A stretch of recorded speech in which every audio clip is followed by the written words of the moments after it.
are you doing? Dad's It said rotate your phone. Oh, okay. Hi, everybody. Dad's filming today because we've decided to shelter in place somewhere else. You can leave it like that. So today we're going to be talking about why we feel what we feel during an earthquake. So every earthquake that happens has one magnitude. That's the amount of energy that's released during the earthquake, or the size of the earthquake. But every earthquake has a lot of different intensities. Intensity is the shaking that we feel as a result of the waves of the earthquake going out in all directions. Intensity is described using a totally different scale called the modified Mercalli intensity scale. And the intensity of shaking that you feel depends on three main factors. The first is the earthquake magnitude, the size of the earthquake. So if you'll remember from last week, we can use an analogy to look at earthquake magnitude.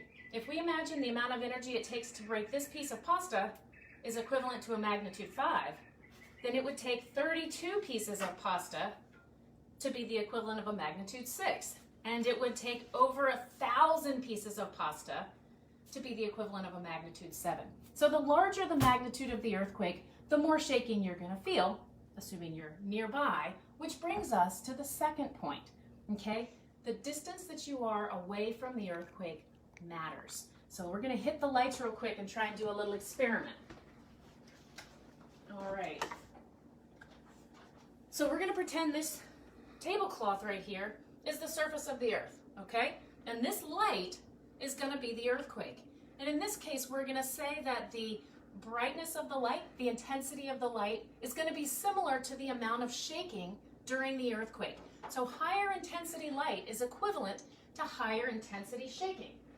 Here's our friend that's going to experience the earthquake. Okay, so this, the light, the flashlight is going to be the hypocenter. The hypocenter is the point inside the earth where the earthquake begins. So can we look down a little bit on that? Can you see it pretty well? So these areas right here are going to be really high intensity shaking. But you can see it goes out in all directions around here. Those would be areas of lower intensity shaking. So if our little friend is right here, it's going to be high intensity shaking. But if our friend is over here, they may feel shaking, but it wouldn't be nearly as much shaking. But now imagine he's farther away from the earthquake in this direction, but earthquakes happen at all different distances underneath the ground. So if we have an earthquake that happens really deep down inside the earth, it changes the amount of shaking and the distribution of shaking on the surface. So in this case, you might feel shaking over a broader area, but you don't have that really high intensity shaking. So everybody on the surface is farther away from the earthquake than if it was up close to the surface, okay? Now we're gonna change the magnitude of this earthquake. Let's say this is a pretty big earthquake, right? It's very, very bright intensity light. What if we change it to a lower magnitude earthquake? Lower intensity light. So a lower magnitude earthquake would create less intense shaking than a higher intensity earthquake. Oh, that was aftershocks, huh? Higher intensity earthquake at the same distance from the surface. Does that make sense to everybody? If not, leave me a comment and I will answer those. Or leave me a question in the comment section and I'll answer those. Now if you'd hit the lights back there, Dad. Thanks to my cameraman today.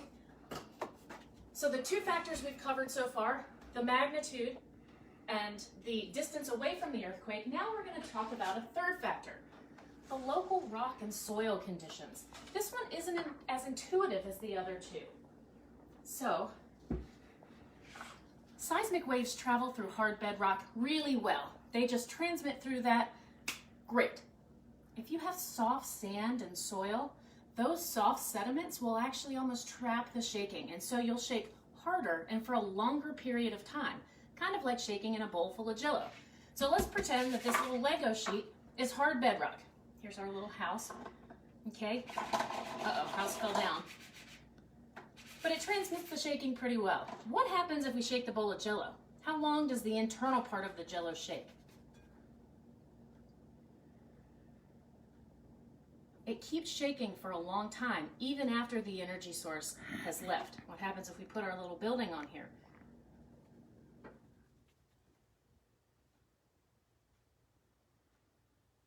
Our building shakes for a long time.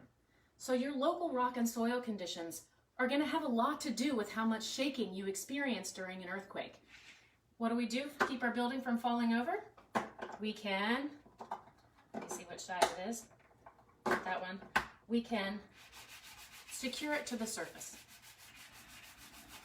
So there's steps that you can take to help make sure that your property is going to be safe during earthquakes, or you can do your very best. So bolting it to the foundation is a thing you can do, making sure your water heater is bolted down so it doesn't tip over, making sure your furniture inside our little shaky house here is all secured to the walls. All of those things can make a big difference in saving lives and preventing injury. So remember, if you feel the jolt of an earthquake, what do?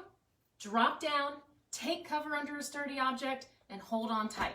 Okay, that's all we have for today. We'll see you next week. Thank you. Bye. Turn it off. I'll help. Finish. Mm-hmm.